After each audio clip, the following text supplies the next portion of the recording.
Hello and welcome to Have At Us, Reviews for Your Pleasure. I'm Joshua. I'm Nietzsche. This is episode 21. It's the second episode in the Lord of the Rings trilogy. We're talking about the Two Towers. We're also going to split this up. We're going to have Fellowship and Two Towers this week, and Return of the King will be next week. There will be a lot of spoilers. Spoilers from the first movie, the second movie, probably the third movie. So you've been warned. This is better than the first film. Better. But only because the Ents. Ah, yes. The only saving grace. Of course. But I feel like we should start with the movie here. Frodo and Sam over here, and then we'll work our way through that story. And then we will get to the Ents next. When the time comes. Yeah. Be patient. Don't be hasty. Don't be hasty. But so they're just traveling through the mountains or whatever. Lost, right? Correct. And I'm like, okay, this is real exciting. I wasn't engaged with you guys last time, but I'm less engaged now. Like, what's joyful or entertaining or engaging about them wandering lost? Well, it makes you feel lost. I feel lost every day. Well, with your sense of direction, I mean, I feel like you could relate to their troubles, right? Oh, we've been here before. We're going in circles. It's an everyday occurrence for you. I mean, that'd be me on an adventure. I don't need me on an adventure. I need some competent people on this adventure. Well, they're pretty competent. Sam can tie a good knot and won't come undone. He's got his salt. That's good for baking. The finest salt in the Shire, though. Yeah, I mean, worth a pretty penny. Is it? I mean, the Shire seems to have some good things going for it. Especially in the food department. I mean, it's got the finest salt. It's got the greatest, Pipeweed? Yeah, I wasn't positive what that was supposed to really be. I just always assumed they were smoking tobacco-esque products, but then it seemed less like so later in the film. There's some debate about that. I think of it just as tobacco. I don't know. It doesn't make sense with the one scene, but maybe that scene is just exaggerated for movie purposes. They're relevant. Then they meet up with Gollum. Good old Sam and Frodo meet up with Gollum. The most trusty. Smeagol. The most trusty man imaginable. Not at all. I just don't care about Gollum's part in the story, is my problem. I like Gollum in the movie, right? Like, whoever plays that, I know he did like a bunch of crazy stuff to actually make that work. Andy Serkis. Andy Serkis. Does he do the voice too? Yeah. Yeah, like that's a top-notch quality performance. I enjoy that. But like, other than that, I'm just like, why are you here? You've been here since like the early time in movie 1, and you're just finally becoming relevant. And I just don't care. Well, in the first movie, they hadn't finished making the technology to render him properly, so you don't actually get a whole lot of him in the first movie. But they got it done in time for the second movie. That's really interesting. So he would have actually been more relevant in the first movie? Perhaps. They could have certainly made some more scenes that focus on him had they wanted to, but that's why you only got like kind of faraway shots or like really dark shots of him, is so that they didn't have to put in a whole lot of detail into it because they weren't ready to render it properly. Mm-hmm. That's an interesting fact, but that doesn't really save that I feel like his part in the story is boring. Like, I don't know anything really about him, except that he has dissociative identity disorder. Just a little bit. Like, it's bad, but that's only interesting, like, because I get to see it played out. But, like, I know he's a bad, creature. I don't know what he is, really. A beast. And so I'm just like, I don't know, buddy, you're not doing it for me. The only good part was I like Sam more. Like, he's a loyal guy, and I respect that. Yeah. I respect that he's, he's there, he's trying, he puts up with a lot of crap. He's always really respectful. Yeah. And I like that. Unless it's Gollum. He's not as respectful towards Gollum. Yeah, but he gets there. He gets called out for it, and he's like, I guess. And he slowly changes his ways. Yeah, Sam's a good guy. So, I can't expect perfection from him. But he's like the most enjoyable part about their section. I agree with that statement. Sam's great. How do you feel about Gollum's CGI? Like, does it hold up to you? Looks fine, most of the time. Yeah. There's a couple weird shots where, like, it clearly didn't hold up incredibly well. Mm-hmm. But really only because I'm kind of bored, or I'm not as engaged as I should be. Right. I feel like. Little nitpicky. I think, I agree. Honestly, I feel like some movies today have worse CGI. Astounding. Good 20 years later, and you haven't match that. Most of the time he looks good. Well, it's all motion captured too, right? Yeah. Yeah, that saves it. I guarantee that's what saves it. Oh, absolutely. Because motion capture makes things look much more fluid. I know Andy Serkis in the motion capture suit, like when Gollum's in like the spring, like the little river, and like splashing around, like he's in that water splashing around in super cold water, just probably not having a good time. But he's over there crawling around in the water, getting wet, and talking like Gollum, and like that might be the hardest role to play in the end. It's probably the most skillful. Yeah, it's pretty impressive. He's got to change his voice and speech pattern for each thing, and probably do it pretty quickly, some of those scenes. There's probably not breaks in them, and make it work. Yeah. Can you do the voice? I cannot even attempt. Nobody wants to hear that. Somebody wants to hear it. They probably need to hear more about, how this movie changed your life in some fashion, like the last movie. How this movie changed my life. Yeah. I don't know that there's as many life-changing moments in this film as the first one. Mm-hmm. And I don't think any of the scenes with Sam and Frodo and Gollum have that effect on me in this film. I think it's the slowest part of this film is whenever we're focused up on these guys. I don't think it's bad, but there's definitely a slower pace with it. Now, the movie doesn't really stay on them for very long. I think the longest time at once you get with them is the opening of the movie. You're on them for a little while before you cut over. And that's a little lengthy, but you're introducing a lot there with getting Gollum into the party, and you get like the Elvish rope coming into action and having that effect from the first film, and you get that carryover, which is nice. You get some decent dialogue and character moments between Frodo and Sam. So that all works pretty good. I feel like after you get with Gollum, it slows down a little bit. And it's like, all right, well, we gotta get to the Black Gate. And then the Black Gate kind of just feels like why did we come here? Just kind of just some weird scenes all together with them. The gate does seem like a waste of time. Like, it's kind of neat that they, camouflage themselves, but I don't really know how he fell into the rocks like that. I was so put off by, he's, chest deep into the rocks? How? Us big boys, when we fall into things, we just get stuck. I guess, I don't know. It didn't sell it to me. The cloak thing also, I was like, is this a magical elven cloak? Is that what we're going with? Yeah. Or is it actually so dirty that it looks the same color? I wasn't positive what I was supposed to believe, and then I was distracted, and then I was like, man, the coolest part of this scene is the cave trolls pulling open the gate. Yeah, those things look pretty intense. I don't know why you need gates that large. Intimidation? I guess. I don't know. So you get them doing the Eastern people stuff, and then they just wander more, basically, right? Until they meet my good friend Faramir. Well, they go through the dead marshes. Oh, yes, the marshes. That was weird. I didn't really get it. I didn't really understand. Nobody uses this path, but somehow there's a bunch of dead people in the water. But they're like spirits still alive. I was so lost. And I was like, I need some information here. Oh, nothing? Passing through? You the Nazgul coming out? Yeah. And his cool winged creature thing? Yeah. What's the name of that?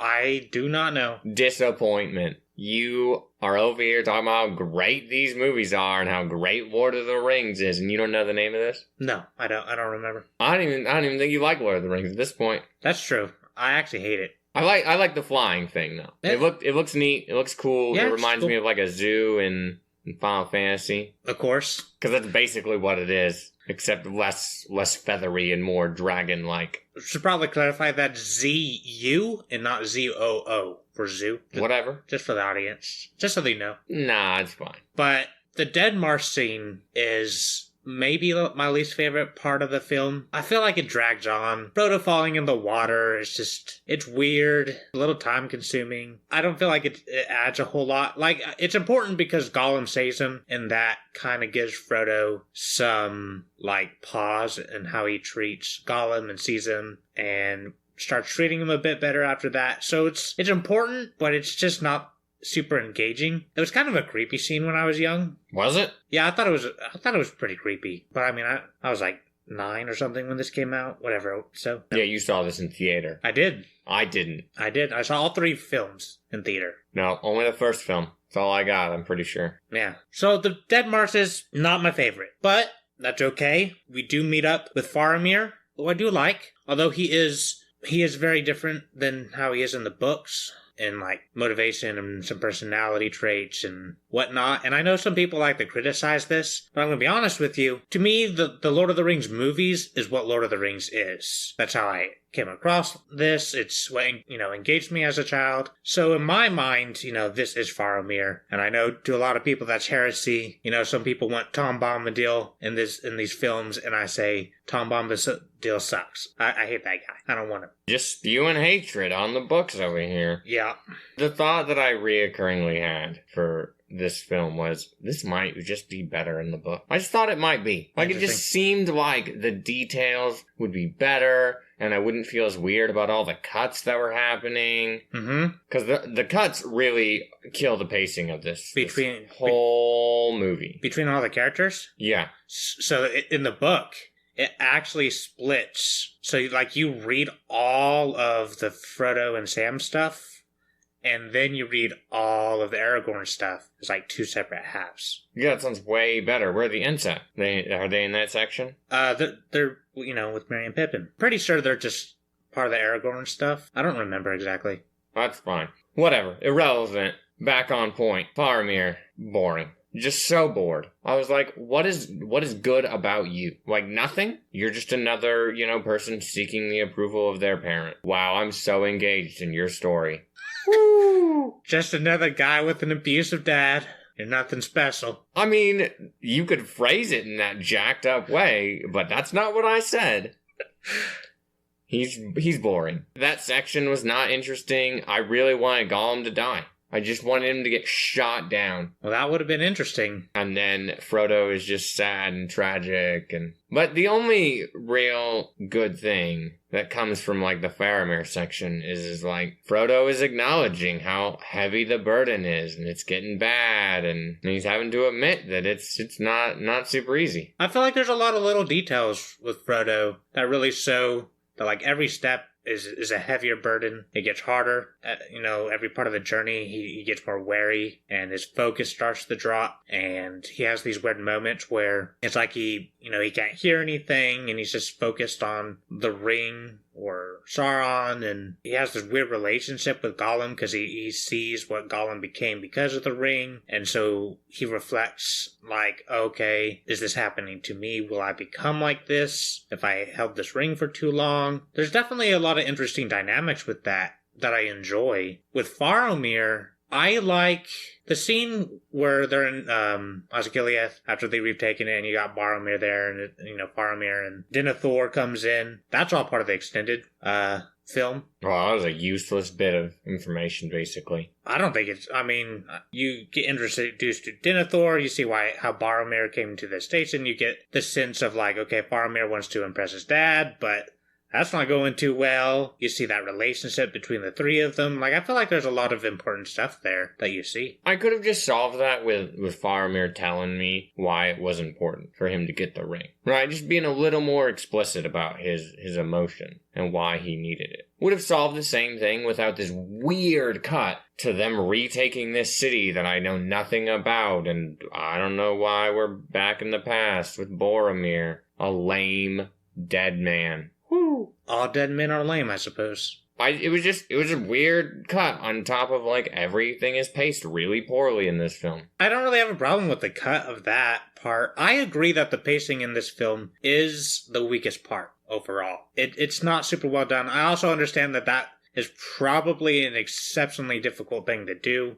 When you have, all these different paths and okay, when do we cut? When do we go back? That's a pain. I understand why it is the way it is. But I don't really have a huge problem with all the Faramir stuff. I like the ending of it where, he comes around and is yeah, you guys can go, whatever. And you see that unlike his brother, he was tempted by the ring, but he was able to resist it and overcome that, unlike his brother. The good one. And that's, I think, powerful. Powerful. Yeah. As a character. That's an That shows strength, like inner strength. Great. I also assume he's dead now, or going to die. I don't remember if we see this kid again. But he sends them on their way. I also feel like when he sends them on their way, he should have just killed Gollum. Like, oops. Be like, nope, this kid is bad. He's clearly bad. He knows it's bad. He knows the path that they're leading them, that he is leading them down, is bad. Yeah, but, someone has to guide them. He could have guided them, sent one of his men with him. I don't know. Do his men know where they're going? No, that's what you could leave Gollum alive if you sent one of his men with them. Oh, I see. And then they would kill him if something went wrong. I see. I mean, maybe. He didn't do that, though. Yeah, it felt like an unnecessary long trek, and I just wasn't really engaged in a lot of it. Well, is there anything else of note or interest in that section? How do you feel about eating fish and rabbits raw? Doesn't that sound pretty good? It sounds really disturbing. I will say the scene where he drops them there and then he, snaps it. Yeah. And it's just like, it's a slightly disturbing scene. Yeah. You did a good job with it. Yeah, Sam's everything works well together. Yeah, Sam's over there just not having it. He's like, no, we're gonna cook these bad boys. Which, of course, brings in, a pretty famous quote. Oh, my gosh. You even know that one. I did. We got there, and I was like, oh, this is... Why? I hate this. It's not funny. Not great. It's forgettable. I forget about it. Unless I'm reminded by some meme. That's heartbreaking, Nietzsche. Is it? What's heartbreaking about that? Well, it's like you ripped out my heart and stepped on it. I feel like that's every interaction with me. No, not every interaction. Uh-huh. I mean, I don't have a heart, so I gotta do something to somebody else's heart. I suppose so. One day you'll find one. Maybe you can have a rabbit heart. Nah. I need someone to find the love of my life, and then I will share her heart. We will have half and half. Because that's how grand her heart will be. She's going to have a big heart to share with you. That's fair. Well, that's what I need. Irrelevant to the discussion. I have nothing else but, I could nitpick negative things on Frodo and Sam's section. Well, let's hear a nitpick. I'd love to hear it. The feet thing always bothering me. Oh, the feet thing. Always no shoes. Yeah. Oh, man. No. Yeah, you're still not having that. Not having that. Ever. Every scene where they're it shows their feet, I'm like, please, come on. And it's frequent. Just put some shoes on. Man. It bothers me. Or give me a line, right, that states that they genetically have abnormally hard feet or something. I don't know. Does that mean their whole foot's that way? Because their ankles are also showing, too. All the time. Why, when Frodo falls, is Gollum the first one to reach him? He was way up there. Sam's right there. Well, Gollum's fast. He sees him fall. He's a quick boy. Uh-huh. Little speedster. Yeah, that didn't make a lot of sense. Didn't like that. Okay. You need some more nitpicks, or are you good? I mean, I asked for one, I got two. That's pretty good. I delivered. Yeah, over-delivered, some might say. Better over than under. I don't know why you gotta be a jerk. Yeah, so I'll awkwardly transition to the second group. Uh-huh, what's the second group? Well, you said we were going to talk about the Ents next, so we got to talk about Merry and Pippin. Yeah, we're gonna...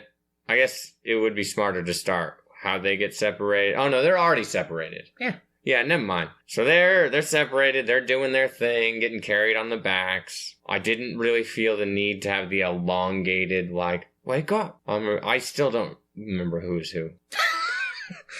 So in that scene, uh-huh, Pippin is the one who's doing all right, supposedly. Yeah. And then Merry is the one who's acting hurt or sick. Yeah, that's whatever. I don't know. And then they, pour alcohol, I assume, down his throat. I always thought it was blood when I was a kid. I'm not actually sure what the tincture is. He says drought, right? He can't hold his drought. He does say drought. So perhaps it is alcohol. Not 100% sure. Supposedly it was really disgusting. I mean, that's fine. I believe it is. You gotta have something disgusting to make the reaction. That dragged on way too long. And I was like, oh, can we get to the Ents? I knew they were the two. Yeah, you know it's coming. And I just didn't know how long that was gonna be. And I was like, man, I don't remember this. I like that he picks off his little thing and his little pin and leaves it. Yeah, so he realizes. It shows a little bit of intelligence in that mind of Pippin's. Oh, is he the stupid one? Yeah. Okay. So, he's coming through.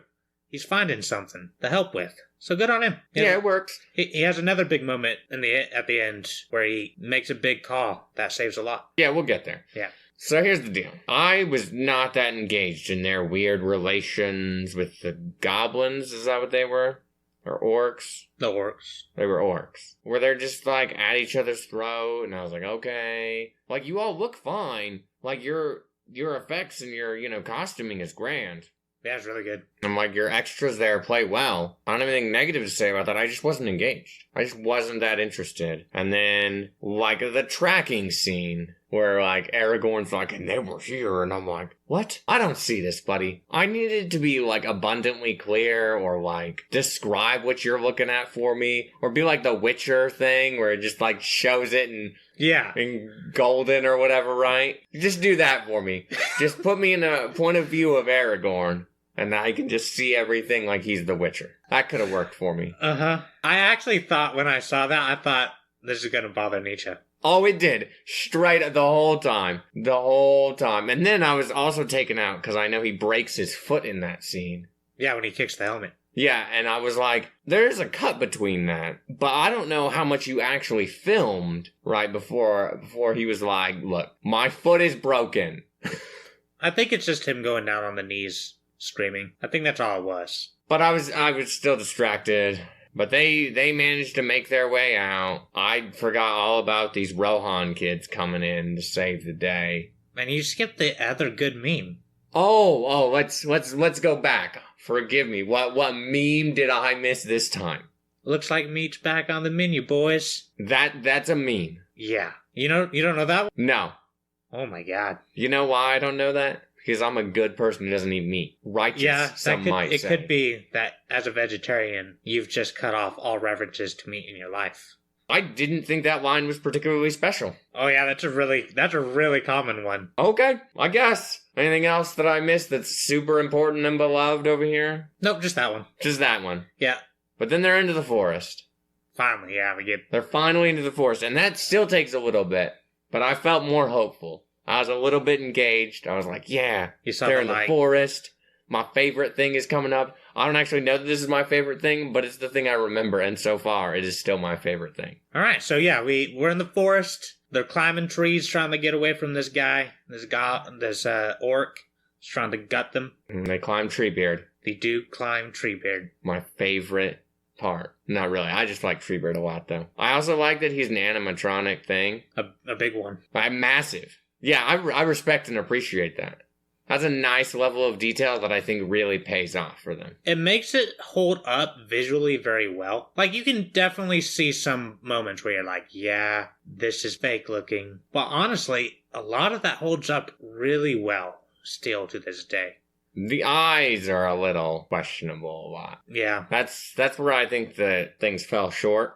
But I was engaged. So I wasn't, like, super critical of it. I was like, that's fine. I'm moving on. We finally got to the good sections. And then we're not even there that long, most of the time. And it was really sad. Well, understandably, they don't want to spend a terribly long amount of time. I don't know why not. The most engaging part of the film is the Ents. There's nothing better in the entire trilogy, I'm going to bet, than the Ents. Okay? I believe that will be true for you. It's also true that that's often cited as the worst part of the trilogy for a lot of people. So everybody else is a failure who has bad opinions. Good to know. A lot of people don't like the Treants. What's wrong with them? They're slow. And they're slow of talking, and the people feel like Merry and Pippin do, where they're like yawning and like trying to pay attention, and they're like, God, just get to the end of the sentence. No, it really brings it home. It's like they are tree creatures, right? They spend their life making roots and being cool, and like they're funny, and they feel like forest creatures. I'm not trying to criticize your opinion. I agree that they're well done. I like them. I think they got some good lines. I also do agree though that like when he's like talking about his poem or whatever, it's like, yeah, okay. I don't care about your poem. I was engaged. I was really excited that he was going to say his own poem. I was really happy. I was like, yeah, I don't really like poetry, but I was like, yeah, go on, buddy. What else are we going to listen to? Oh, we're going to cut away from this scene? Not exciting. Treebeard's great. He's really the only one you get a lot of interaction with. The others are just there as trees. Yeah, they get to come in and smash it. Which is fine. I don't have a problem with that. Yeah, I mean, you kind of get their little council, but you don't hear any of them talk. They all just kind of look funny. I do like a lot of the variety of designs among them. I think that they all look pretty cool. They're pretty fun. I like that they're like different species of tree. Yeah, I wouldn't have got that without Tree Beard helping me out. Yeah, so I think there's some really cool detail within them all. So I like that a lot. I like the scene where Merry and Pippin are drinking the water and growing a little bit. You know, they're hitting 3'8", pretty tall guys. That was pretty funny. Really, because I like, that they're so short. Makes you feel powerful. I mean, it doesn't make me feel powerful. I just feel good about being tall. At all times. I see. 3'8's pretty tall among the hobbits. I guess that scene was not, super funny. It was fine. I like that Treebeard shows, some sense of authority over the forest. He's like, whoa, buddy. But he still does it in a nice, slow fashion. That's all he knows. And I appreciated that. But they're also funny. He has really funny interactions with them. The wife thing, though. That was really funny. The Ent wives? Yeah. We lost them. Oh, it's sad. No. No, we lost them. What do they look like? That's a good question, too. No, we haven't seen them. What do they look like? What are you... This is the first time you've interacted with a talking tree and you're like, what do your wives look like? Maybe I've seen them? No. You haven't. You're an idiot. It's a funny line because it comes off so naturally. Pippin just sells, himself as being stupid, I should really say. His actor, Dominic Monaghan, however you say his last name. Mm-hmm. Really coming in and doing a good job. I mean, yeah, I think the acting is good, right? Or is it Billy Boyd, his actor? Oh, God. Irrelevant. One of them. Yeah, one of those two. The acting is generally good by everybody, I feel like. I feel like they put quality, amounts into their production. I'm not... At the time, this trilogy was the most expensive films to be made. And it shows. Treebeard's great. Yeah, I mean... But the Ent thing was just really funny. It's a good line. It adds character to them. It really shows how forgetting they are of their surroundings. They're just trees. They're doing their thing. They fell asleep. Gandalf wakes them up. Now that is another scene. I realize that's not necessarily in their part, but that cut to Gandalf fighting the Balrog and doing all that nonsense, I was like, come on. How many cuts to random things are we gonna do? Just tell me the story. Just tell it to them. You're a cool guy. Great. You are now Gandalf the White. Or whatever. I don't really care. Seeing is a lot cooler than just hearing a line about it. It wasn't that cool to see. I'd already seen, the first half of that, and he's just fallen. And that's not really that entertaining to me. That is a cool scene. I don't know what you're smoking. Apparently nothing as good as what you're smoking. Because I was just like, okay, this is visually fine because it's black and fire. Yeah, that looks cool. Where are you on the top of a snow mountain now? I don't know. How long have you done this? I don't know. How did you get raised from the dead or sent back? I don't know. I don't know. That's the whole thing that conjures up. I don't know. You just gotta accept. No, I don't. I was not engaged. I was not having it. Okay. Not at all. Okay, I understand. But then the tree ants, I like that they take all day to say good morning. Yeah, it's nighttime. We just finished saying good morning. Well, isn't that useful? I liked it. I liked it a lot. It's another funny line, but I also understand why that would be really frustrating. I think it's frustrating to Merry and Pippin, but I'm not frustrated by it because it sells that they are tree creatures. They've lived by themselves. They've ignored the rest of the world. The problem isn't their problem, right? They've got time to solve problems. It's authentic, and I like that. Yeah, it makes them feel real. But then they decide not to help them out, right? They're like, nope, we're good. And I'm like, okay, you're kind of stupid, Treebeard. I don't know why you believe Pippin. And he's like, let's go south. Well, they're small. What does he know about the lives of small creatures? You relate, don't you? No, I don't relate to small creatures. Yeah. I mean, the small creatures are my friends, generally. Like ants and things. Yeah, ants. Everybody's favorite buddy. I mean, they're just nice, They clean up scraps. I suppose so. Uh-huh. But the hobbits are not goblins or orcs, spies or whatever. They decided so. I like that Gandalf, vouches for them. And Treebeard's still like, nah, this is an important council matter. We gotta go over this. Yeah. Gandalf isn't good enough. He's pretty cool. Not good enough, though. Not compared to our council. But then they decide to go south, and then he sees the forest. And I like that. The problem is now his problem. Yeah. And he rages on them. That's a really good belch, of a yell, just a roar that could be heard for like miles. They cover their ears too. Merry and Pippin, they cover their ears in that scene. Who wouldn't be? You can see it from the distance, and that's a really nice detail. I really appreciated that. Indeed. All the Ents come forward. Not the Entwives, though. Just the Ents. Come forward, and they're like, all right, time to wreck shop. And they do, and it's great. It's so enjoyable. It's very cool when they're in there just wrecking stuff, tearing it down, flooding it, tearing down the dam. Visually, it's very cool. I like how powerful these seem. Like, they seem like, wow, I don't want to be on their bad side. They're a real force to be reckoned with. It's very cool. It brings home how far Saruman has fallen. Yeah. Right? He used to walk with them and, like, be in their forest and be a good caretaker of the forest. No and longer. then he turned his back on the forest. And they said, nah, buddy. You don't do that. Boom. Over. So there's a real lesson to be learned there. Be a nature lover. Exactly. Be nice to animals and small creatures in the forest and plants. And especially trees. They're listening in on you. They know what you're saying. Only if you're a dwarf. Yeah, and then there at the end you get Merry and Pippin. They find the food storage. That's just a good find. It was like they would have to find food. I kind of wish that when we see Treebeard leaning down, we could have got a little scene with that. But I wanted more Ent scenes in general. Right. We could just have a movie about the Ents. I'd take that. I really like when Pippin grabs the apple and he looks up. Like, is an apple going to hit me in the head again? That's really good. The apple doesn't hit him in the head. In the first movie. Where? I don't remember this. Second breakfast. Oh, when Aragorn throws it at his head. Yeah. It doesn't fall to his head Right, like but- from a tree. Right, but it hits him in the head there. And the next time you see him pick up an apple, he checks. It's pretty funny. I thought he was checking to see if there was an apple tree above them. That's what I took that as. That makes no sense. He's an idiot! But is he so stupid that he's like, oh yeah, this fortification nearby might actually be an apple tree? No. I think he is that stupid. Okay. But that's the end of their stuff, right? Yeah, they get their barrel of Their 2 urns or whatever of, South Farthing. yeah, goodness. Yeah, who doesn't want that? I was like, okay, great. They got all this food and they're set and happy. What were they eating while they were in the forest? Treebeard brought them some food. I don't know. The water was good enough to suffice for them because Maybe. it was so great. I don't know. I was engaged, okay? They just eat a squirrel. They ate, Treebeard's fruit. I don't know. Yeah, I don't really know. Not really that important. They're not realistically there for that long. No, it's such a short little section. And I was so saddened that it was so shortened. I felt gypped. It is very sad. I need you to have some sincerity in that. I don't- Not looking like happy and like, oh yeah, that was so sad. Ah. You're the only person in the world who likes the Ents. You might be the... No. You're not Other the only people have to person. like the Ents. Most people probably don't like the Ents as much as I like the Ents. The Ents, the Ewoks, whatever. You're gonna find the weird creature that you're gonna love. Maybe.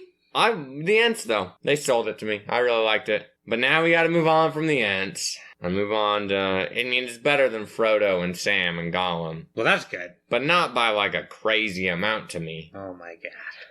So they're chasing the Uruk-hai. Legolas, Aragorn, and Gimli. That's right. We start off with them on the hunt. And in that scene, like, they're actually in real life, like, they've all got some ailment, right? They've all, like, been kind of bruised and battered. They're all kind of hurt and a little sick and everything. But they just keep trucking on, like, yeah, we're going to film these scenes of us running and we're going to get some good shots. I know one of the shots is with the sun going down in the distance, and they like stayed out there in the wilderness one night just so that they could get that shot. And like they did a lot just to get that, which makes me appreciate it. But it also just feels really cool seeing them traveling like that, like, and how they're always like, sometimes they're a little bit slower, sometimes a little bit faster. They kind of overtake each other sometimes. There's this like interesting pacing going on with it. Although Gimli is generally at the back trudging along, he's trying his hardest, making up excuses. He's a sprinter, not a long distance runner. Don't expect too much. The best part of that line, where he's justifying it, is like he's clearly tired and he should probably be out of breath, right? But he's got enough breath to be like, we are very terrifying from short distances. Or over short distances. And I'm like, if you just stop complaining, it might get better. But you can't stop. The chase scene, like, they have some kind of fun interactions, and yeah, it's great that Gimli is way back there, because he sucks, because he's a failure. Short legs. Is that how you walk and run? Yeah, I'm definitely at the back. But it just feels so long, and I'm not interested. I'm super interested. And the reason I'm not interested here is because I'm just waiting for the Ents to happen. Oh my god. I just knew it was coming, and I was like, oh, when do we get there? How long is this chase? Oh, forever. Well, what's interesting about this chase scene? Besides what you already said, is there anything else that's great? I mean, it's a chase scene. There's only so much you can do. It's a great chase scene. Okay, I guess. But then they meet up with the Rohan rejects. The Rohirrim, yeah. The Rohan rejects. Éomer as their leader. Woo! Like, I respect that he is clearly a good leader, and he's got people following him. Like, he gets rejected, and people follow him. They're like, no, we'll follow you, buddy. Yeah, they say like 2,000 people or so. Fair bit. Isn't it 300 of them? Pretty sure it's 300 of them. Well, later on, Gandalf says there's like 2,000 of them with them. I don't know about that. I don't remember that. But then they realize that, maybe they're dead. The hobbits are dead. Well, yeah, because the horsemen took out the Uruk-hai and the orcs, the night before. And so they're like, well, we might have killed those hobbits. We weren't really paying too much attention, carnage being what it is. There's a body pile over there burning. You can go check that out. Here's some horses. So that's pretty good. Free horses. I mean, the horse thing was nice, because I was getting tired of seeing them on foot. I was like, man, you gotta get some horses at some point. And then they got horses, and I was like, woo, yeah. But then, Aragorn is, the ranger of Dunedain, and he's the coolest guy ever, and can see this stuff. Woo, Aragorn, you're so cool. I have to wonder if The Witcher really derives like a lot of that stuff from some of the Lord of the Rings. I'm sure on some level it does. Maybe. I don't know. I don't know enough about The Witcher to really say anything one way or the other. But what I can say is Aragorn is just fine. I'm more interested in the fact that I've seen interviews while you've watched them of Viggo Mortensen, because he's so radically different. Like, I'm more impressed with his acting skills than I am with Aragorn. Yeah, in his interviews, he's like a very soft-spoken man. He's kind of quiet, a little unassuming. Viggo Mortensen is an interesting guy, actually. He had a lot of interesting interviews back when these movies came out. He's pretty interesting. But yeah, his acting's phenomenal. You can really see the effort. Aragorn has always been my favorite character, though. Like, man. What's great about him up to this point? Like, what am I supposed to love about him? It's a lot of factors. One, just on a visual front, badass. He looks like he's a cool guy, huh? I've always loved his outfit with like the dark green and blacks, and like he's always got that bow over his shoulder or his sword or whatever else. And he's got his pendant from his lady love and all this stuff. Visually, very cool. I've always loved it. He just looks rugged, like he's a guy out in the wilderness, like he's a ranger. It's really awesome. So that's the visual side. Always been appealed by that. On top of that, I like how he's clearly in charge of like the trio of them, or like when Gandalf's away. Basically, he's the man that he's in charge. He seems to understand his people and cares for them, and he's loyal, strong of heart, but he's also got this troubled, problem with his lady love again because, she's an elf. Mortality versus immortality. All kinds of problems there. That's pretty compelling. I'm not engaged in his romance. Ah. Because I know that she already is just gonna give up everything for him. Like, not even, like, I don't actually remember if that's what happens or not. But I felt very confident from the get-go that that's what's happening. Sure, but like I like that. And even in the Fellowship, you'll see him like humming or like softly singing a song, and then Frodo's like, "Oh, who is she?" And it's like, "Oh, it's the story of a man and a female elf and all that." Like you can just see it in his character and like how he's like a soft-spoken man, but he'll challenge the king even though he's not really supposed to. But then he's got this like destiny of becoming the king of Gondor. Like there's a lot of interesting ties to him and how he doesn't really want that responsibility, but the people around him see that he has what it takes, but he's a little hesitant to take it and take the steps. But you can see him in this film taking the steps necessary to do it because he knows it's right to help protect his people, his relationship with Boromir. Like, it's all good. Okay, let me tell you, the most interesting thing about him is that he's struggling with, should I be the leader or not? Like, how does that work? but I don't really get to see that struggle a whole lot. In actuality, I just know the struggle is there, and I get reminded of it every now and then. But that's probably the most interesting thing about him. But ending that tangent, I feel like, unless you got some more magnificent praise you need to lavish on Aragorn. No, I'll cut it there. Okay. Then they end up in the forest. And then they meet Gandalf. Gandalf the White? Yeah, good old Gandalf the White. And I went, oh, look, you're still Gandalf. Nothing has changed. Great. You're just dressed in white. I feel like there's supposed to be some significance to that. White is the leader of, like, the wizard order. Oh, where did you find that out again? It's called the internet. Oh, yeah. Not told in the movie. That's the problem. Those were things where I thought, this is probably explained in the book. The book is probably better. Yeah, well, books have a little bit more time. You'd think they'd had enough time with, 3.5 hours, but not enough. At least this movie felt like 3.5 hours and not like 4 or 5 like the last one. Really? I feel like this movie feels longer. No. That's interesting. No, it does not feel super long. It feels the length it is. But they have their whole interaction in there, and then, again, things that I think would be explained in the book. Gandalf summons his horse, and, like, Legolas is all impressed. He's like, woo! And I'm like, I'd love to be impressed with you, Legolas, but I don't know what's happening. It's a cool horse. He's the horse lord. Yeah, Gandalf tells me that. And I was, yeah. You see Gimli bowing in the back, and I saw that on this watch through, and I'm telling you, I never noticed that in the past. I've never noticed Gimli bowing. After Gandalf says who it is, you see Gimli do like a little bow towards the horse, and it's like, that's a neat little touch. I like that. Well, that's good. Gimli's a respectable guy, or dwarf. I liked Gimli more in this film. Interesting. He's the only person who probably moved up. I thought you said Sam moved up. That's fair. Sam also moved up a little bit. Okay, I have to correct you. That's fair, yeah. Okay. Yeah, they both moved up. But Gimli's the relevant one for this discussion. He's funny. Like, I feel like I didn't think he was very funny as a child, or when I was younger and I watched these films, but he's kind of a grumpy old man.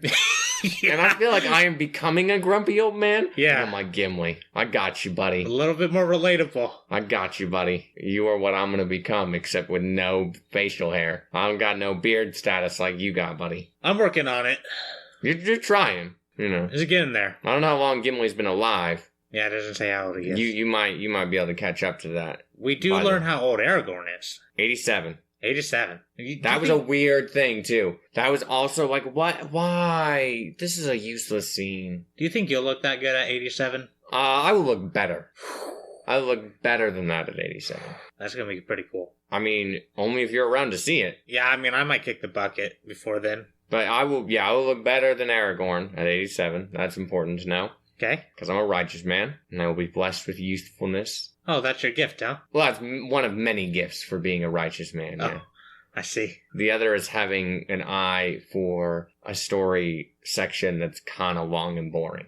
But not very good eyesight itself. That's a fair point. The glasses are, it wasn't there. But back on track here. They finally basically make it to Rohan, right? That's basically the next beat. They ride to wherever it's in Rohan, but it's... Yeah, it's Edelas, I think it's Sure, Edelas. That's what we're calling it. But you get all the lead up with the king. So let's talk about that. Ah, yes, Wormtongue. Yeah, Wormtongue, and what's the girl's name? Eowyn. Eowyn. You know what I want to call her? Girl who doesn't know what facial expressions are. They're so god-awful. That's actually, like, the worst acting I've seen in the trilogy.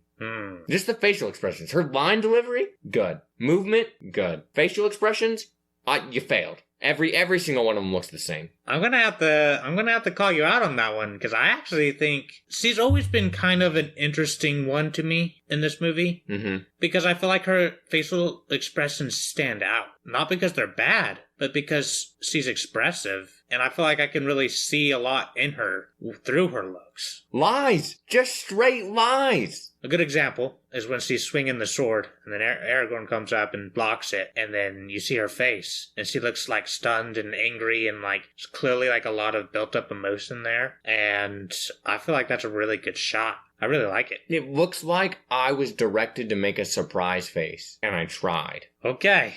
So you're wrong. But yeah, Wormtongue and her and the king and Éomer, is that who that is? Yeah, her brother. Yeah, I was like, okay, this section exists. Like your special effects on, King Theoden or Theoden? Theoden. Theoden, yeah, whatever. Was good. I like that, but I was really confused as to how, like, Saruman was controlling this or influencing this or how that worked, or has Wormtongue got some magical abilities that he's inherited from Saruman? What's going on here? I don't know. I really don't. And so I was like, okay, well, I'm not going to get any answers. I don't really care. Like, I just wasn't engaged. But what do you think about Wormtongue's acting? How do you feel about him? It's fine. Like, it's good. It's serviceable. You checked the box. You did your job right. It wasn't standout to me. He felt pretty gross when I was a kid. Gross. Yeah, I remember thinking, this guy. I don't trust this guy. Now, obviously, with that look, like, who rightly goes, that guy is who I trust? Giving everybody the stink eye, always being kind of creepy and cryptic, having the only ear to the king's ear, always whispering things to him. Definitely a little creepy, right? But I really feel like they nail the look and feel of this guy. And you see him and you instantly know. Bad dude. Yeah, they did their job right. And he plays his part well. But when you put it that way, I suppose so, Nietzsche. Man, it's all just a chat box to you. This film checks the boxes. It does a fine job at a lot of things. Yeah. Except for Eowyn over there. We all know she failed. Yeah, indeed. I'm gonna be the only person who's over here like, man, she sucks. I don't actually know how people feel about her, but we find out Theoden's son, he's dead. Presumably Wormtongue killed him. That's how I took that scene. He passed away in the night. Oh, how sad. Yeah. I was there when it happened. You might as well have just said that. I just took a dagger to his heart. I might have reopened the wound. I happened to trip and fall, and it was a very tragic ordeal. I was really sad. I didn't get any sleep because I was just so torn up about it. But that's a weird scene, and I feel like they capture that well. That's another deal where her face is the same the entire scene. Well, I feel like in that scene, she's trying to put on a face in front of Wormtongue, right? So you don't want to show weakness in front of this guy because he's a creep and he's acting kind of creepy there, being a little touchy-feely. Yeah, and she didn't do anything about it till way later, and her face looks the same when he touches her. Not like shocked or afraid or nothing. It was just so boring. She sucks. Okay. But yeah, I don't know if there's anything in the pre-boot section of that worth mentioning after that, is there? I mean, it happens. You get your party of heroes. They stroll up. Yeah, they stroll up all confident. Yeah, like, yeah, of course we're here. We're cool. Also, another good Gimli line. I've heard more cheer in a graveyard. It's a good line. Very descriptive line. Gimli's helping me out. He's a good guy. But they all walk in. Well, they let Gandalf keep his staff. His old man walking. The acting on that, though, really sounds. You would not take a staff or a walking stick from an old man, would you? And he's like, okay, all right. I guess I'm not gonna do that. When you phrase it like that, I do feel kind of like a jerk. A little bit. I like that scene.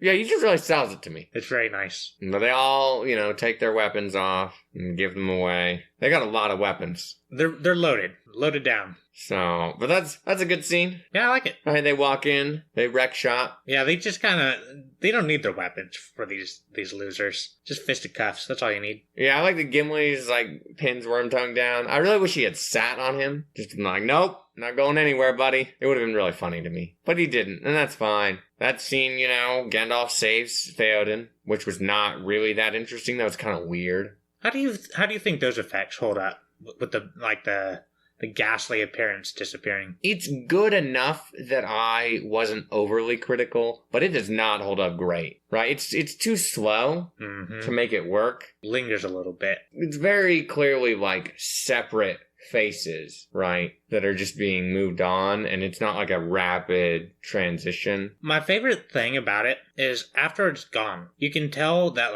Theoden's goatee, and it's not clean cut. It's a little messy, and then when we go to the funeral in a few scenes, it's been trimmed up a little bit, he went and took care of it kind of thing. Oh, I didn't notice that. Yeah, it's a little nice detail with that I really like.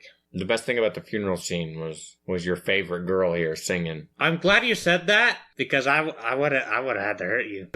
That might be... I don't remember if that's in the theatrical or not, but I do remember that scene a lot from this movie. I really like the singing. It's really haunting sounding. It's a really powerful scene. with like Theoden afterwards. Just all around a really, really positive part of the movie. Really like it. It's actually a really depressing part of the film, but it was good. I liked it. It serves its purpose. It's good that I see Theoden grieving and being sad. And Gives him humanity. But you'll notice that, like, he only grieves when it's just Gandalf there. Oh, yeah. Yeah. He's the leader. Yeah. He knows what's up. I respected him as a leader. I love him as a character. He's kind of like, okay, I got you. You're a good guy. That's fair. You're here. You're serving your purpose. But then they all gotta flee. Oh, man. They all gotta run away. Gotta go. So they all run away. The important thing that I would like to go with here that I thought was really good on their part is that Aragorn, when he's, when Theoden's gonna kill Wormtongue, is like, whoa, buddy. Like, challenges the king's authority in a pretty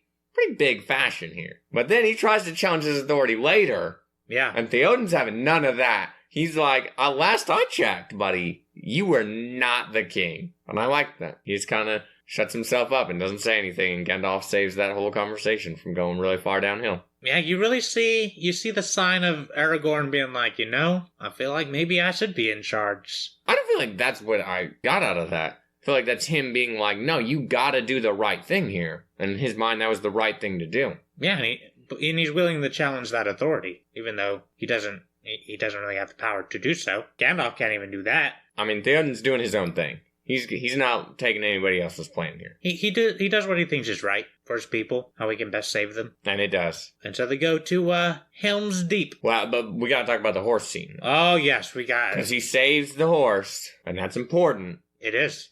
It's real important. I did not remember that. Didn't care about it. I was like, okay, great. Aragorn, you're trying to move up, being a friend of the animals. Respect that, buddy. Do you remember the name of the horse? No. It's Brago. Brago. Great. Who cares about Brago? Aragorn? That's it. I think Viggo Mortensen, I'm pretty sure he bought that horse and like another horse after this film. Because he's weird. And he took him back home. Pretty interesting. Okay, whatever. But yeah, he saves the horse. He has some weird scenes with Éowyn. I really like the scenes with them traveling from the city to Helm's Deep. Do you? Gimli's funny there, falling off his horse. It was deliberate. It's a funny line. I think that's a funny scene with the stew or soup or whatever this woman makes. Aragorn's like, yeah, I'll take this, and he takes one bite, and he's just like... He didn't even get the bite in, though. Yeah, he's like... It's like his taste buds just got a whiff, and he's just like, oh, God. But he's like, it's good. I think that's a really funny line. And then he goes to pour it, and she turns around, and he's just like, oh, crap, and it's all on his leg and stuff, burning. I think that's a really funny line, or moment. It does look like he is holding something hot, though, too. Like, the way his hand, reacts, I feel like that actually is hot liquid on his hand. Yeah. In that scene. It might be. So it was very believable, because I was looking at his hand to see how he reacted to it. It was important to me. Those scenes are funny. The best part is just that the wargs come in. The good old random wargs. It's weird. Their existence is weird. I don't know where they come from. I'm pretty sure that's an original movie. I like the wargs as a look, though. Like the design? Yeah, they look cool. Like the creature? Yeah. They're pretty cool. Very hyena-inspired. Yeah, but they look cool. I like them. But you knew something was going to go wrong, and so that was kind of a predictable scene. Like, something had to go wrong on the way to Helm's Deep. Of course. And then, they're all fighting, doing their good things. You get Legolas being an elf. I mean, Legolas is the coolest shot ever at all times. Man, I'm going to need to practice to be like him. I mean, you do have 2 bows. I do have 2 bows. If I shot both of them at the same time, I could almost be like him. Legolas does 2 arrow pulls a couple times. It's a fight scene. It's good. It's well done to me. I liked it. Fair enough. I like the wargs. Then he gets thrown off into the water. Aragorn gets thrown off into the water. And I was like, okay, I guess. Gotta create some dramatic tension. Because I believed he was dying. He's got so much plot armor, there's no way he dies. Yeah, it is a little sure. If you'd done Legolas or Gimli, I could believe that maybe there's a larger percentage of chance that they die. They don't. Well, Gimli would probably just sink to the bottom. He can't swim, right? Not sure. I don't remember. But I don't know, you got any other notable scenes you want to bring up in the transition to Helm's Deep? During the fight, there's one shot that I always thought was really weird. And it's one of just a fodder soldier from Rohan. And he's holding his bow to the side. and he shoots one guy, kills him. He reloads, that's not really the right term, but he redraws like another arrow, and it's a weird shot with the bow to me. It always kind of stood out to me as like, that looks a little funny the way you're holding it, and is not a great shot. I wanted to criticize that a little bit. I just feel like it's the one shot that's not very good. That's impressive. You criticized something I didn't know you had it in you. Criticize anything about this film, except the things that I criticize. You criticize my criticisms all the time. Like a jerk. I'm sorry. But then they all arrive in Helms Deep, and Aragorn's got to make it there. But I wasn't really impressed with that. Well, they get to Helms Deep, and Aragorn washes up on shore. Yeah, he's got to make it there. Yeah. So there's nothing of relevancy to that. He's got to make it there. So he makes it there. Well, his horse friend comes back. Yeah, good old Brego. And he has some, hot dreams with his lady love. That's a weird deal. I was like, why? Why is this here? This feels like a waste of time. Well, it gives you a little bit more interactions between the two. You get a little bit more interaction with him and Elrond there in their relationship, and it kind of shows, like, Aragorn thinks he should move on, leave Middle-earth. But she's like, nah, I'm gonna stay. You get a lot of that interaction, and it's pretty nice. If I had gotten that inappropriate context, I would have cared more. But it was weird. It was a weird cut. It was a weird pacing issue. Because this film is pacing issues. That's what it is. Just pacing issues. But we finally reach what I think is gonna be like a pretty climactic scene. We're getting to Helm's Deep, and then it's kind of boring for a while. And I'm like, okay, great. Helm's Deep. I kind of forget about Helm's Deep, to be completely honest. Forget about Helm's Deep? I'm like, there's a battle in the big city, the white city, and like there's the weird looking goblin, orc, whatever, who's in charge. I remember that guy. Oh, yeah. Yeah, I remember that scene. So you remember Minas Tirith? Yeah, but I don't. Nope, wasn't remembering Helm's Deep. The best thing that I remembered from Helm's Deep was Gandalf arrives at the end. But they tell you he's arriving at the end beforehand, and so I was like, oh, okay. Like, those were like the same fight in my head, by the way. Wow. Minas Tirith and Helm's Deep. That's how well I remember this. I mean, that's pretty good. It is a battle and another battle. At two very different times. Yeah. So, I'm the best at recollection. That's what we're learning. One takes place at the night, the other the day. Whatever, okay? That battle finishes, Helm's Deep finishes in the day. So I don't want to hear your garbage about that. I also would have really appreciated if I had like very clear marks on day and night to know that was the fifth day. Because I wasn't positive, and maybe I was just not engaged enough to be paying attention. That could be fair. I've always thought maybe I should really try and watch through and see if I can figure out that. But then I go, that's a lot of work, and I'm not going to do that. I just think they could have done something to help that. Just a line or something, or like, we've been out for, 3 days or whatever. It could have worked better for me. It didn't. But they're in Helm's Deep, everybody feels down and sad, and morale is very, very low. Well, you got 10,000 dudes coming your way trying to kill you. That's a pretty big force. Yeah, but Helm's Deep has never been conquered. So far. That's still a lot of people to defend against. If they all have bows, you're thinking, this is not going to go great. It's not going so great that they start recruiting some pretty young lads. I like that scene with Aragorn and the child. Yeah. He's just encouraging him. Because that sword doesn't actually look that nice. It's got like a bunch of nicks in it and stuff. And I'm like, okay. I would have liked some delivery on that. Like, oh, look, this kid's over here now. Maybe that kid does appear later and I just missed it. But I don't remember seeing that kid.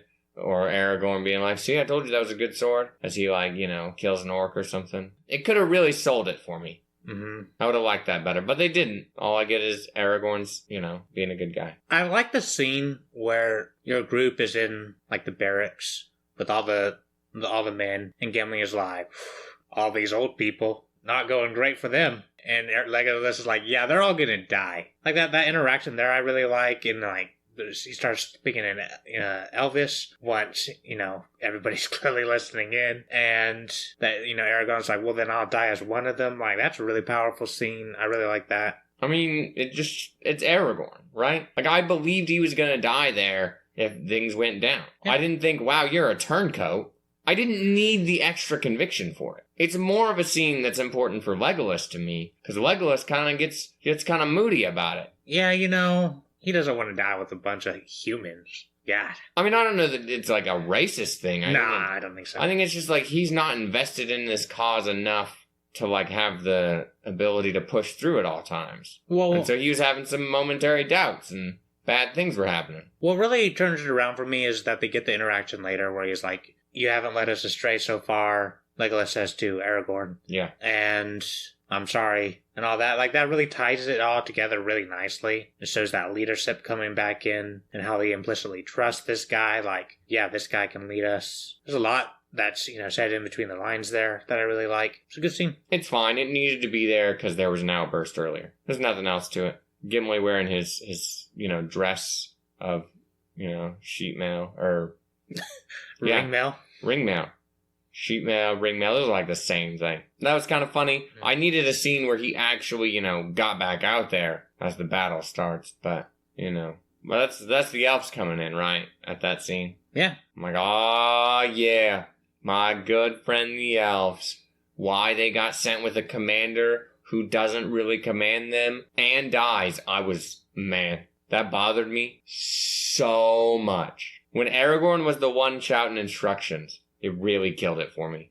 I couldn't take it. I was like, why is Aragorn the one doing this? Because Aragorn's cool. No, they already sent someone to command them. Yeah, but this guy, he's like, Aragorn's here. That's a good guy to have in charge. Why? If you think he's a better commander, put him in charge. You want the best result. So you go, yeah, he's in charge. Okay, but I didn't get a scene for that. You don't need a scene. I do need something. I need you to do a little bit more. You create a very long film, and the best thing you've done is Ents. Everything else, not doing it. You gotta figure it out. But then, this battle starts, right? And I think that they set that up really well. I like that we show a shot of the old man before he draws it, and he looks really decrepit and old. And then you can see him from the distance too as he pulls it. Wobbling. And he's not having it. He can't hold it. And then he just lets it go. Nice shot, though. Yeah, just nails him. It's believable a lot because those old bows, right? The tension when you're pulling back a bow, you have to hold that weight. It's not like our compound bows now, where once you've got it past the weight, it's really easy to hold. Like, it's not hard at all. The bow's doing the work for you. Whereas in that, like, you gotta hold that, and that's a lot of tension you're holding. And so it's really believable that this old guy would be struggling with it, and you see him, like, just trying. It's a pretty well executed shot. I agree, it works really well. I'm not really sure why the battle wasn't started yet, what they were waiting for, or anything on that front, really. But we don't really linger on it. We just kind of start, so I moved on. Now, the other part of this battle scene that really gets to me. Let's hear it. The ladders. Oh, yes. I'm fine with you having ladders. Makes a lot of sense that you bring ladders, but they looked wooden. Nobody thinks, man, I'm going to set this ladder on fire. In the rain? They have torches out. Doesn't mean it's going to burn easily on this wood, and just getting it to start. You're going to actually have to put a lot of effort to just setting these ablaze. You put a torch next to it. That's just not going to work that easily. It will eventually catch fire. I don't know what you want from me. Should have happened. Or they don't, ever throw them back down except for, dramatic effect scenes. Yeah, I do feel like... I don't really know how easy that would be, right? Because this ladder's leaning in such a way that pushing it down would probably be difficult. You got a lot of weight on it with the people climbing up. So that's holding it there. I don't think it would actually be that easy. It looks pretty easy when they do it. Well, the one time... There's, 2 times that you really see a ladder fall, and one is when Legolas suits it as it's coming up, and it's at its balance, or a bad balance point, and so it falls back down. The other time is inside the walls. It's not on the outside, it's on the inside, where Aragorn pushes it down after punching that orc off of it, and then he rides it down into the group. But that's a shorter ladder on the other side, and there's not a lot of people on it weighing it down. Mm-hmm. So there are details paid attention. Yeah, nobody can kill the orc as it's coming up and then cut the ladder at the top. You can't reach over and hit that ladder so that it doesn't have a support point. It falls. You're then putting weight in a bad spot. I don't know. Mm-hmm. Yeah, this seems like the ladder thing. There were just so many things where maybe I'm just an idiot about it, and it's really not, there's not workarounds here, but it feels like there should be workarounds here. It's bothering me a lot. It doesn't bother me. You know what also doesn't make this fight scene very good? Yeah, let's hear it. The fact that they're counting back and forth over there. Like, it's funny. I like that deal, but it really takes away from the action sequence and how things are going, to me. Yeah, that feels like movie putting in some levity into a serious moment. And it's not that it's just a serious moment. It's like a drawn-out battle. Like, this is a long battle. It took them, what was it, 3 or 4 months to film this? I don't know. Oh, at night, having to do this every night? That would have been crazy. Took a lot of work. But it's a long battle. It goes on a while. Now, you get, of course, cuts to the other parts of the Fellowship. Yeah, which really ruins the pacing again. I do think it would be cool to see it in its entirety in one shot. Well, one shot. One piece of length of the film. I don't really know the term for that. But I understand why you cut out to these other people. So what they're doing, you don't want to just focus on this one moment the entire time. It would have been kind of awkward to have this really long battle sequence at the end and not see what's going on with like the Ents and where they go and raid Isengard. Like, it makes sense. Not to me. Nope.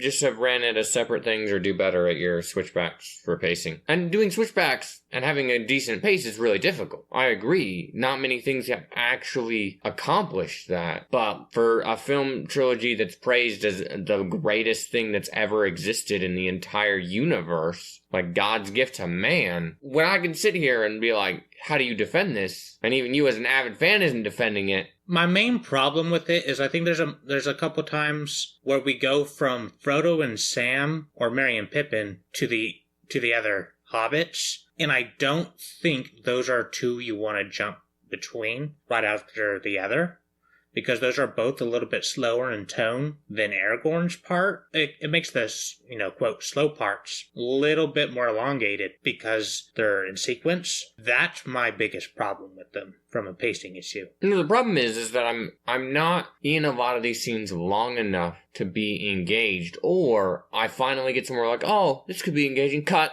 Right? You didn't do well enough to craft the story for me. It just feels like all these things have to exist in this movie. Here we go. Boom, boom, boom, boom, boom, boom. Done. Here's your movie. Wasn't that exciting? Not really. That battle really was not exciting. You know what was exciting? The Ents. The good Ents. Imagine if the Ents had walked up and defended this tower. That would have been pretty cool. Helms Deep? Helms Deep, yeah, the tower. But I'd have been happy about that. That would have been pretty interesting. I mean, they do come in at the end with their forest and kill all the deserters, which is cool, but, you only get so much. But I personally, Helm's Deep, it's an iconic battle. It's great. Everyone loves it. I agree. But ultimately, it's still like, it's a battle. It's cool to watch. There's not a whole lot to talk about outside of maybe the levity. You get Aragorn throw in Gimli, which is funny. That's a good scene, though. That was the most engaging scene I had in that whole thing. Why's that? Because he's really awkward about it, like he should be, because he was like, nobody tosses a dwarf earlier. Mm-hmm. He's set in his ways, but he's gotta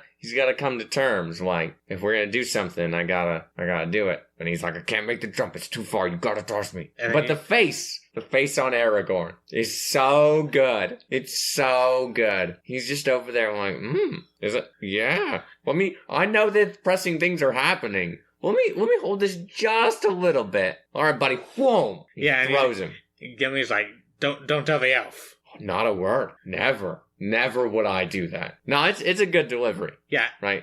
That's a funny scene. They're good together on that. And then they're showing their valor and bravery, doing their thing, fighting everything off. Yeah, there's a couple cool shots where they're like fighting back to back in a circle, and like it's really cool. And then they're just barred out. Theoden's like, yeah, you're in the clear. Figure it out. That is how that comes across, though. It does. It really looks like that. It comes across as like, well, thanks for buying me time. You are welcome back inside by any means that you can come up with. That's not the front door. Whenever you get the chance to figure that out. Thanks for saving my kingdom. It is a pretty funny moment, but Legolas is there. Of course. Legolas saves the day. Of course. But they were all, like, it was clearly a planned deal. Yeah.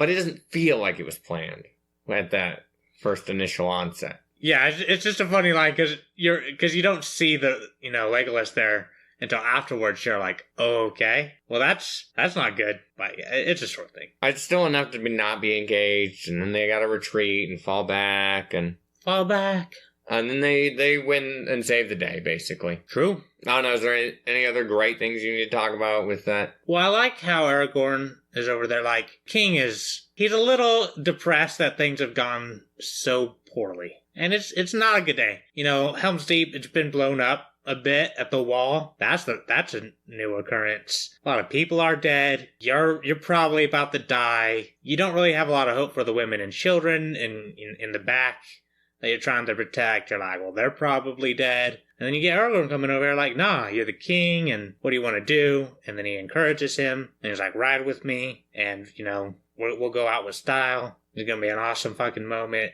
I can't wait. Like, I really like that interaction that they mount up inside. I did not like that interaction. It felt really, not necessarily cheesy, it just didn't feel right. It didn't feel like the emotions that were coming across between them were the same things. I feel like Aragorn was trying to say inspiring things, and Theoden suddenly becomes inspired. Like, he's trying for a little bit, and he's not getting it. He's just being depressed and mopey and sad that his people are basically gonna die, and he sucks, and he's a failure. That's reasonable. But then he just, like, it's like the light switch flips. It's a little quick. And that really, it kind of ruined it for me. I wanted there to be a little bit more banter, but it's like, oh man, yeah. I actually think I agree with you. It's not perfect.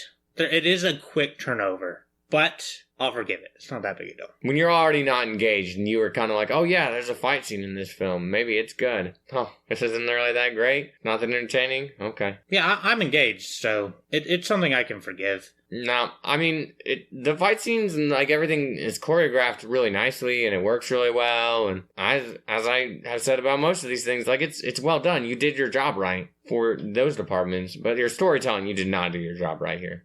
The Ents save you though. Yeah. The Ents help your score, you know, be better, despite the fact that your pacing issues suck. But they ride out into the crowd. Yeah, the horse thing too. Where'd the horses come from? I didn't see horses in any other scene. I'm not really sure on the horses thing. That's a good point. Maybe they were in the back with, like, the women and children or something. But that doesn't really make a lot of sense, because the only way out, they're like, oh, there's, like, a mountain trail. I'm like, is the horse going to be able to make that? I don't know. It's not super clear. That was a big deal to me, too. Also, evacuate the children and women, right? We start that. And then we go out and we win the battle. We're like, bah, yeah!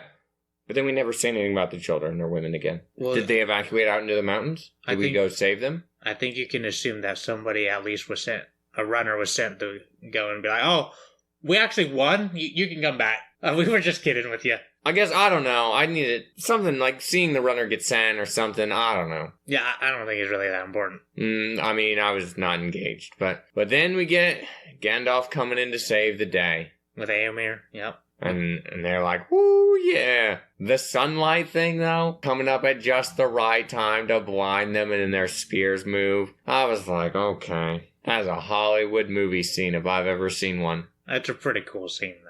It's not, though. It's cool because they take advantage of it. Of like, the Rohirrim coming in and, like, smashing into these guys. And it makes the orcs, or the Uruk-hai, whatever, like, raise their lances up a bit because, you know, they're distracted by the sun. Which gives them that opportunity to just smash into them with that force. And you're getting flanked. That's going to be a big problem in any military endeavor. And it's just this stampede of horses, which, of course, cavalry, generally, you know, stronger than footmen. And they come in to start decapitating these guys.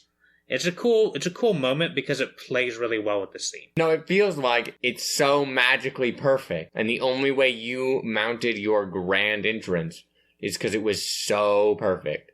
I'm not. It's almost like there's a wizard involved. Whoa. Yeah, I don't know what the powers of the wizards are. Also, we're on a tangent here for a minute. Are the wizards their own race? They get listed multiple times as like, and the wizards. Like they're their own cool race over here. They're not human. they are actually a different race. Oh, okay. I feel like you could have given that to me in a little more explicit fashion instead of making me question whether I thought you wrote bad or if they're actually a different race. You did get a line from Gandalf being like 300 lives of men I've lived. Here's my problem. I connected that to his weird Balrog nonsense, and so he got, thrown down, and while he was laying there, he had lived those lives because he makes a comment Right. that he, transcended time and space type thing. I see what you See how that works? See. That line makes sense there. I understand the connection, but and that could be a fair criticism, but I was confused. Anyway, that's the end of my tangent on that. You got great things you need to lavish with praise. Lavish with praise. Mm-hmm. I mean, most of this movie is great. There's only a handful of scenes where I'm like, not in love with it. I like Fellowship more than I like this one. Bold-faced lies. But this is still a great movie. I'm engaged 99% of the time. The acting's great. Music's great. Part of me feels like the coolest part of all of these films, though, is the costuming, though. I really love the costuming in these films. And the armor and all that. Like, a lot of work went into all of that to make it look so good, but man, it just looks so good. There's a really good level of quality to it, I agree. But I still just go, you did what you needed to do.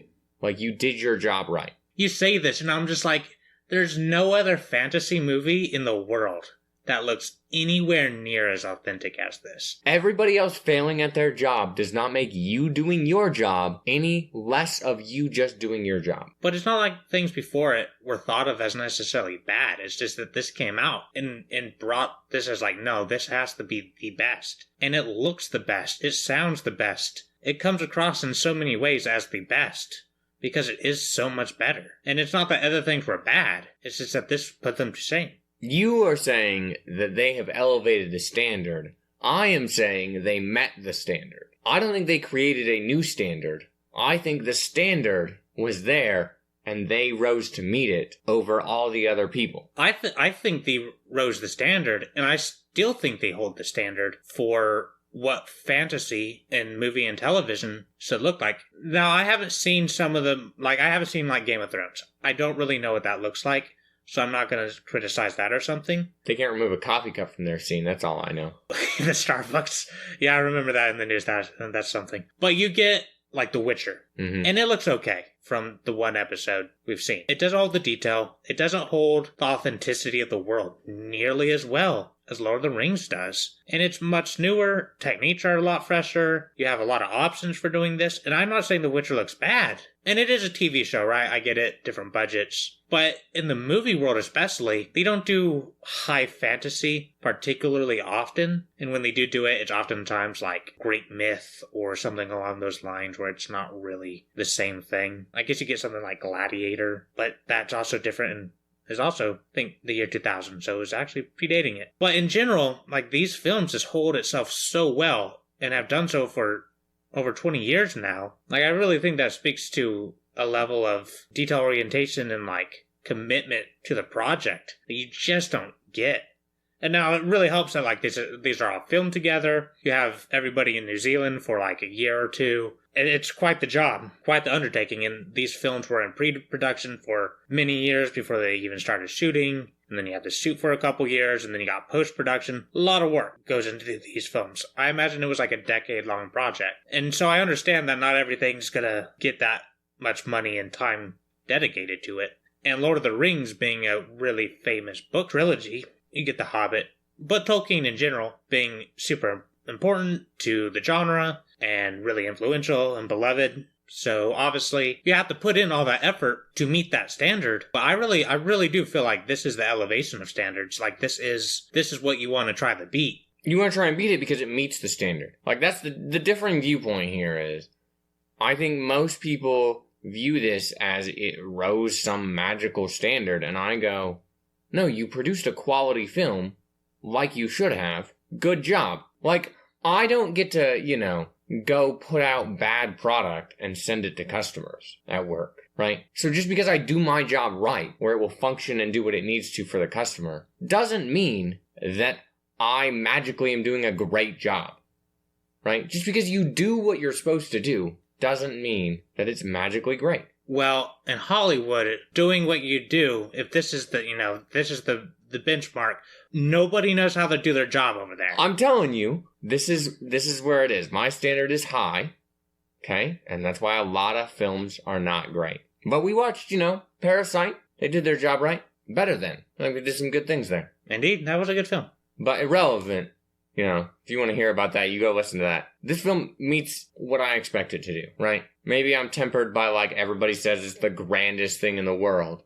God's gift to man, right? But in the end, I just still feel like, yeah, you did your job right. Do you want to clap? Do you want to high five? Do you want a handshake? What do you want from me? Hand you a piece of paper, says you checked all the boxes. We'll leave the boxes blank. You can check them yourself. I really think a studio in Hollywood should hire you as the guy that just goes around and be like, this isn't good enough. You guys, this is crap. Go to all these movies. You'll be the tastemaker there. Maybe you'll raise the quality of movies up.